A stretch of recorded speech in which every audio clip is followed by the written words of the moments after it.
darling FUMINATION. How are you? How are we? My name is Fumi Desalu-Vold. For those of you that are stopping by for the very first time, you are so very welcome indeed, my darlings.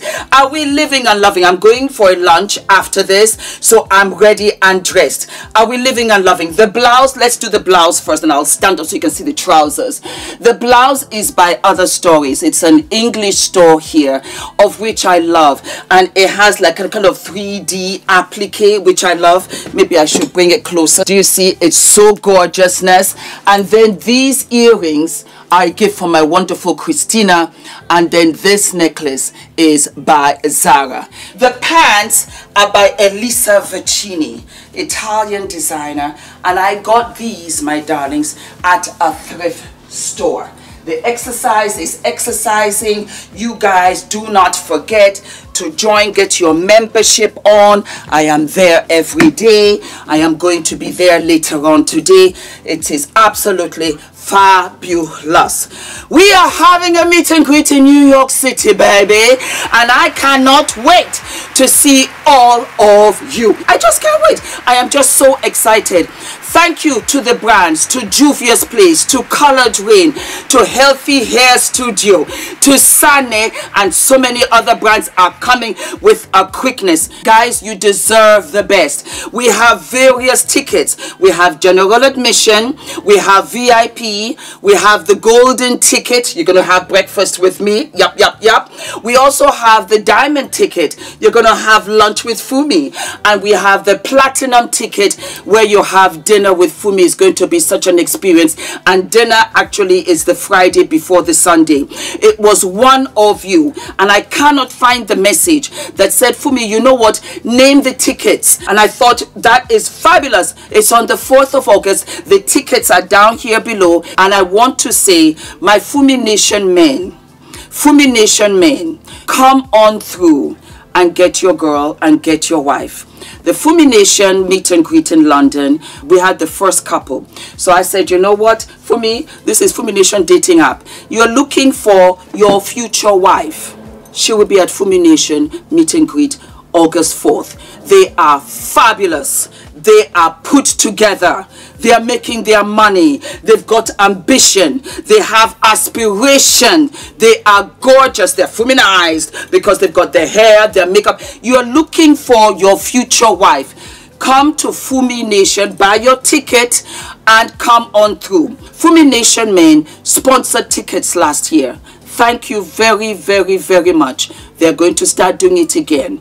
But some of my brothers who want to remain anonymous, if you're looking for your partner in life, for your wife, she will be at the FUMINATION meet and greet August 4th. For those of you that want to talk to me one-on-one, we have our consultation sessions. The ticket is right here. For those of you that want to send me your businesses, here's the address for the Americas and here's the address for Europe. Without any further ado, let us commence to the meeting at hand. Why are we here? Well, my darlings, might I add that I had done an episode about Korra Obidi'S. I did an episode, I think about a week ago or so, and a lot of you said, Fumi, you really don't know what is going on between these two. They divorced, I think, in 2022. They've got 2 children, and it had been brought to my attention because a lot of FUMINATION Naija, you said, Fumi, talk about this. And of course, Korra had come onto social media pleading and had a GoFundMe for $50,000, I think, dollars or something like that. And she was trying to look for a lawyer because the relationship that was so fabulous once upon a time was now seriously contentious, despite the fact that they had divorced. Point of correction, as you corrected me in the comment section, they met in Shanghai, China. Oh my God, I'm so envious. I want to go to China, and I will go because part of my brands are being made over there. So they met out there in Shanghai, China, and that was where they started dating. Korra was a dancer, entertainer, and she was trying to get her foot off the ground. Apparently from his side, and I'm just repeating, please correct me and inform me and update me in the comment section, because I had said that this was Korra part 1 and I would be back. I want to say before I continue that there's this fascination with mixed couples. It's the very reason that I don't entertain it in my home. My husband happens to be white, but he's my husband first, and I'm not trying to monetize. But there is a fascination that, oh, you know, the wife might be white, the husband's black. I see that, and I have been told that very early in my YouTube career that, oh, Fumi, you know what, you and Ula should go together. You get a lot of views, you get a lot of likes, this and the third. And we instantly said no, because that was not what it was about. It really wasn't. If Fumi, you can't make it out here in these YouTube streets on your own, then this is not for you. So I watched a couple of episodes, sessions from both Korra and F.D.V. At the end of our divorce, there was a girl who came out who was 19 years old, who talked about how she was, you know, sleeping with him in Brazil. Mr. Korra Obidi denied this. And of course, the girl came out and said, no, she never said it after being paid or whatever. That is one. I never cheated on my what is now the biggest regret of my life. That man at 5 months pregnant. I went to Nigeria. I came back. Athena was in my belly. A virtuous woman. Nothing in my life, and I swear on my grave, if I am lying, let my career die today, happened between me and anybody in Nigeria. But you see, that narrative is what he needs for me to look bad, and that's fine, no problem. But one thing I've learned since 2022 is that Mr. Korra Obidi is a desperado. I thought I wanted to be famous. Mr. Korra Obidi is the worst kind. Mr. Korra Obidi, can you kindly come out with the person who told you her fiance and I had intercourse while I was pregnant? If not, you are defaming me. And Athena, I never ever cheated on anybody with you in my belly. You and birthing you in the water was one of the fearless things I did in my life. I never did anything that you desperate cloud chasing attention whore of a father is saying. I never did that. He's a demonic cloud chaser from hell. When I gave birth to Athena, the first thing he did was say, I'm getting a divorce, because it was not about him anymore. Mr. Korra Obidi, calm down. It can never be about you all the time. That's what a narcissist needs to understand. So I proposed to her, and I asked her to quit her job because we needed to be able to spend more time on creating content, because at this point I was absolutely head over heels in love with her. And I'm a strategist, I'm a thinker, this is even difficult for you to talk about. So I come to the conclusion that I was making pretty good money then, about 10 grand a month, which was tax-free money. I didn't have to pay taxes on it. So I said, well, I can just pay all our bills. You should just quit your job and we'll just make content all day. And that's what she did. She quit her job. She still had to pay 20% of her income, or something. I don't remember the exact percentage, something like that, to her brother-in-law, so that I paid off her brother-in-law the rest of the balance due, because she still had like 8 more months of work or something like that. It was a pretty significant, it was like, I don't know, it was like $7,000 or $8,000 or something. So I paid him so that she didn't have any obligation to him, and she could just create content all day. And that's what we did. I was only working maybe 4 hours a day, because I only had a select group of athletes that I was working with. They wouldn't actually let an athlete work with me unless they were top 3 in the country, which I didn't really agree with, but it is what it is. So yeah, she quit her job, and we started making content every day, and it really, at that point, they really started to blow up. really did. She really was starting to get like really happy, and anytime I remember giving her pep talks until 2 or 3 in the morning when I had to work at 8 about we can do this, like, you know, just like this we can do this, we can really make this work, we can really like make you into like a Beyonce of Africa. All we need is like strategy. And so then we started talking about going back to the States, and originally my plan was actually to move to Central Oregon, Bend, Oregon. It's kind of a mountainous, beautiful wonderland, which is more my ideal living. I love mountains more than the ocean. But I told her, I was like, in the entertainment industry, there's only 2 options of places to live to really make your dreams in this particular entertainment industry even possible. It was Los Angeles or New York City. But she didn't want to deal with the snow, so we moved to Los Angeles, which is probably the better choice anyways, because this is where Hollywood is, this is where all the music studios are, and that sort of thing. So, made a plan to move to Hollywood. We went and did the traditional wedding, and then I moved to Los Angeles, here, where we are now, not knowing a soul. I didn't know anyone from LA. I'd only been to the outskirts of LA once or twice. So I moved here, and I remember it being a very sad, lonely time, because I just came off of like this crazy experience living in China and then living in Nigeria, and just all these culturally interesting times. And I had spent a lot of the money that we had made on doing like going and eating at awesome places and traveling and paying for the wedding, paying for her brother. So I spent a lot of my money preparing, and then it was like $10,000 for the immigration to immigrate her here. So by the time I got to LA, I really only had like maybe $10,000 to my name. So while I was trying to build my first business, which was a failure, mind you, I was living in hostels. So I remember staying in this particular hostel that was like $30 a night.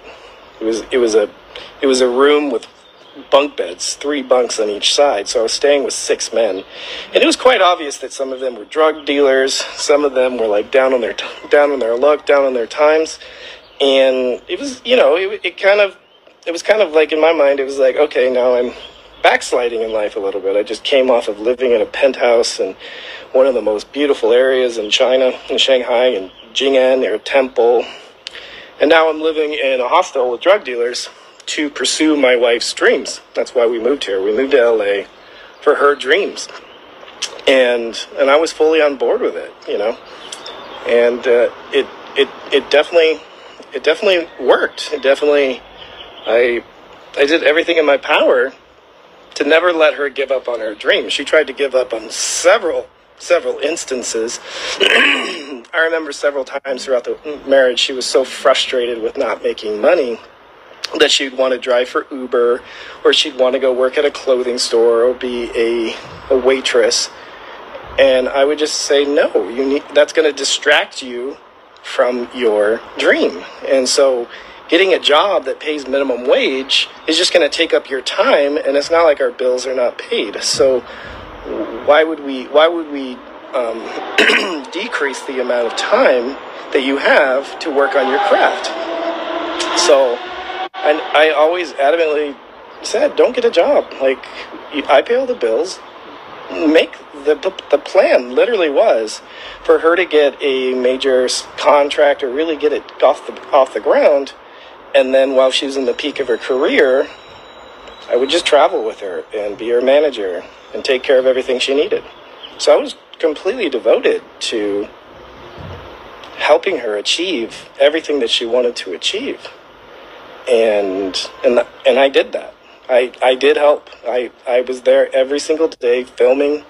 I was there every single day editing photos. I was there every single day coming up with content ideas. I was there every day in her corner, supporting her, loving her, and just being a cheerleader for her. Because I was in love. That's just who I am. That's what I do. That's what I do with my kids.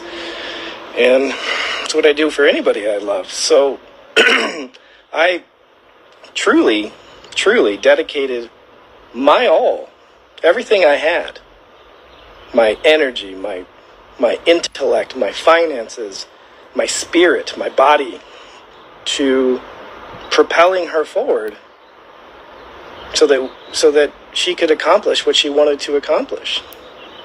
And it was like I put just as much energy into her dreams as I did my own. And after a time, which I will never do again, our entire family structure was centered around her social media needs. And, you know, it's like, I really went above and beyond to try to always make her happy. I remember many occasions like that I would work a 10-hour day and she was, you know, at home with June and just miserable because she was at home with June and she wanted to be out. So after a 10-hour day, I would watch June and tell her to go out salsa dancing, and she would do this once a week. Once a week, I would, and I was always busy at that time, like literally 10-hour days, because I was trying to, you know, pay off my student loans. I was trying to get us financially, like, solvent and get us financially in a stable place so that we could buy a home. So I worked a lot, and then when I came home, she would want to go out, and I would watch June, and she would go out and party or whatever she did until 4 and 5 in the morning, and I would be up with June, feeding her, whatever was necessary, while she went out and did what she needed to do. And then I'd get up at 7 or 8 in the morning and do the process again. So I was very sleep deprived, very tired all the time. And I really, really dedicated 5 years of my life to making sure that she was happy, making sure that she accomplished what she wanted, and she did accomplish it all. And what did she do once she accomplished it? And I'm not going to go into the negative details of what she did or what I did, you know, because we're divorced. None of that matters anymore. It really doesn't. Like, it really doesn't matter anymore. Because at the end of the day, if I go online, just start bashing her, and continuing to bash her, it's just not going to look good on my character. Am I perfect? No. And it's just not something. I just don't want it to continue to be a back and forth for the duration of my little girls' lives. And that was what I've been trying to avoid for a really long time. A really long time. And it's really, really, like, it really hurts me that a person that I spent so much of my life trying to build up and just fill that need, that deep, solid need that she had to be this international famous artist, that, you know, it just hurts me that she would turn around, see an opportunity, because the opportunity was there, to try to destroy my life and personal income of herself. It just really was, it was really hurtful. And I'm I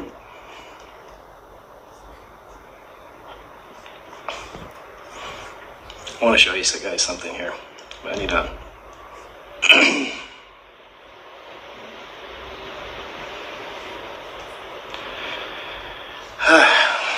So, I mean, it's really sad, but, you know, it is what it is. Do I still love her? No. No, you can't. You cannot do what you cannot just try to destroy a person's life for over a year and a half and still be in love with that person. But this is what I wanted to show you guys. She's online crying wolf that I'm trying to steal her money. She's always talking about how she this poor single mother struggling to feed her children. But if you look at this, this is her Facebook income for 1 month. $85,000 for 1 month of tarnishing my name. There's her name, Chukwu Funaya, ENITAN. $85,000 in 1 month off of trashing me. So I shouldn't even be making this video. This will be used against me in court. But it is a tragedy to humanity that someone that could do so much for you, you turn your back on them and try to destroy their life. It is a tragedy to humanity. It is an injustice, and I'm really questioning humanity right now. Because you're all there sitting and believing it, because if she said it, so it must be true. So I can categorically say that everything she said about my character is false. And I've proven and won in court time and time again. But it doesn't matter, because the headlines are the headlines. And she's just doing this for money. She's making this shit up all for money. She starts seeing the money. She starts seeing when she talks badly about me, it makes thousands and thousands of dollars a video. So she does it more and more and more all the time. So I've now defended my own character. I have now defended my own peace of mind. And I don't intend on talking about this subject again. I am not going to come on here and bash my ex and say all the horrible, horrible things that she did in our marriage. It's over. I need to think about the kids and moving forward. And right now what she's doing is destroying my little girl's future. It's unacceptable. And I'll say this. I was very shocked, very, very shocked that Korra was turned out of the home just 10 days after giving birth to the youngest child. If I have not given birth myself, then I really would not know what that would be like. But I have. Dean, it does not matter what happened. It does not matter. Even if she cheated on you, it does not matter in the grand scheme of things, because you have to be a parent to this child. It's not about her. It's about the child. It's about mind over matter. And if you could not find the qualities within you to have done that, then you should have left the home, and you should have left Korra in the home so that she could nurse the baby, because having a newborn is not a joke. Having a newborn is intense. The mother is still healing. Your hormones are flying all over the place. That's crazy to me. And then, of course, you know, he went on to talk about how he supported her, how he put up money for her, how he did all of these things for her, how he filed for her papers to bring her to America. Darling, that's what a husband does. That is what, nobody forced your hand. That is what a husband does. You did not make Korra, like you said. She already had the talent, as far as I'm concerned. She had the talent. Did you support her? Yes, but that is what a husband does. And you did that willingly. So what is the issue? I think that sometimes when relationships go sour, the husband can think, I will destroy you, I will break you. But I have come to realize that a lot of men underestimate the power, the resilience, the tenacity of women. If she's strong enough, because it takes a certain kind of woman's strength to stay in an abusive relationship verbally, emotionally, physically. It takes a certain strength to stay there. Best believe that the job is half done when she leaves. So when Korra left, Korra was making coin. And you talk about the money that you gave her, you talk about the money that you relieved from her uncle that gave her money to go all the way to Shanghai.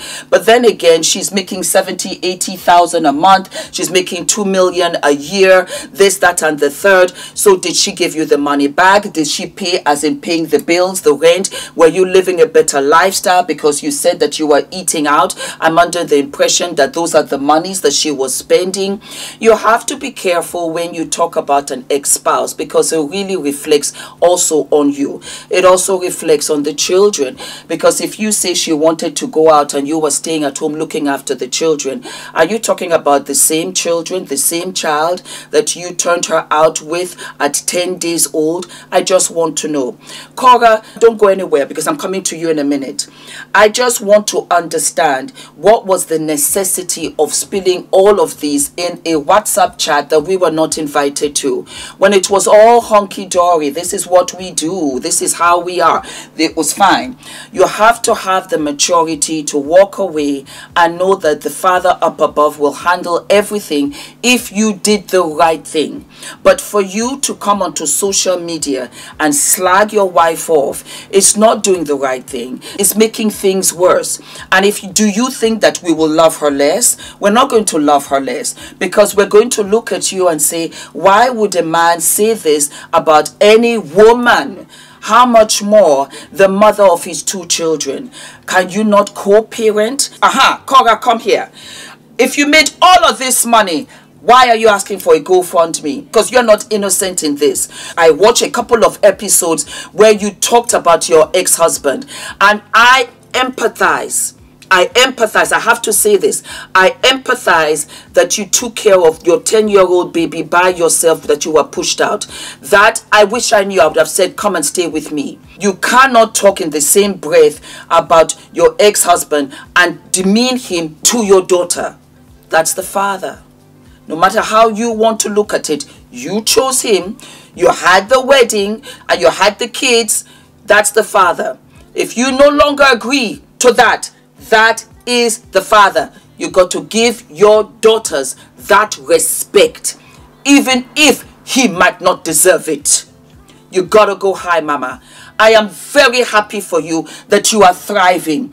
So I want to understand, why did you need 50,000 GoFundMe dollars when you were making that and more a month? What happened? And that is why, as you brought all of these people into the chat, because you took their coin. I'm just curious. I really am curious, because in these social media streets, there are dips. It is the same thing with celebrities. If they don't do the films and the music and the dancing and the songs, they do not get paid. It's a completely different monster. Maybe it was slow. Maybe her being single, she didn't have enough care to take care of her children after school, all of that. I'm just throwing it out there. But now I completely understand what is happening here in these streets with Korra and her ex. The marriage that turned sour so very quickly. My advice to you, stop talking about each other on social media. Stop it. It's a lose-lose for the two of you. It's not working out. Try very hard. Try and come together and co-parent because of the children. Do not forget to like, to subscribe, hit the notification button, my darlings, and I will see you I'll see you sooner than later. All of my love. Mwah, mwah, mwah. Bye.